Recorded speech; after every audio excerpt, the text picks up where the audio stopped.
Hey folks, and welcome to another episode of PodCraft.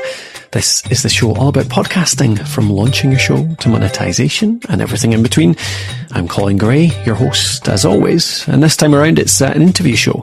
Now, I've got someone on today to talk to us about CRMs. Now, CRMs, don't switch off.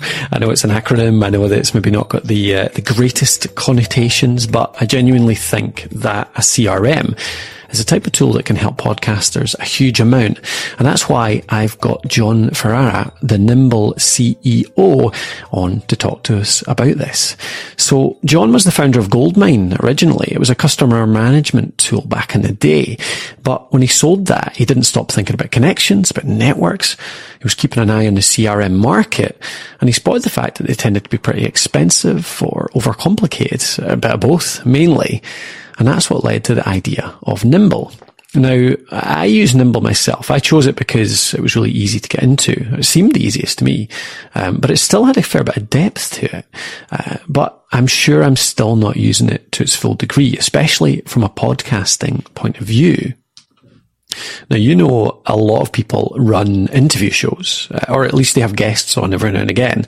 And I'm sure that a good CRM, a good customer relationship manager, can help to make that process much easier, right from finding guests to keeping the relationship going after the interview's live.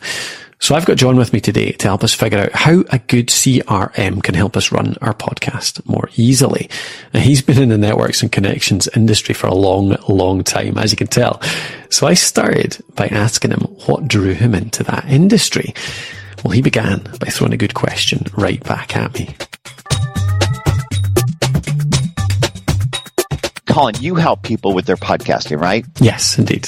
And have you ever had somebody write to you or tell you face to face how much you've helped them and to do what they do better? Yeah, I mean, it's the most rewarding thing that we get, really. It is, right? Yeah. And so imagine if you could do that at scale for 5 million businesses around the world. And that's what building Goldmine was. And so that's why I got back into this business, because I felt like I wasn't done. I think that in this digital, social, mobile age, we're building networks and connections even faster than ever. And that the problem that we're solving with Goldmine is exasperated. And there's a thing called the Dunbar limit. Some English chap studied the human brain and said, you can't manage more than 100 to 200 people in your head at one time. And today, most people have thousands, if not 10,000 connections. And so I help build tools to help people build those connections. Excellent. Yeah, I mean, certainly I can see exactly where the need is or where it cropped up, because it's overwhelming trying to keep track of all the connections, especially with social media and everything nowadays and all the emails you get. So, yeah, I mean, where do you think, so that's the network that we have, and everyone has that network. Where do you think the value is in that network for podcasters in particular?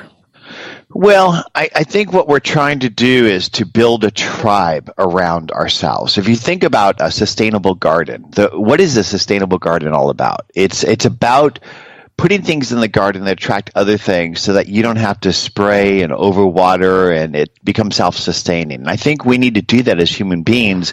And so as podcasters, for them to build this tribe, this community, this group of listeners that they're somehow they're helping in some form or another, you need to build this sustainable garden around yourself.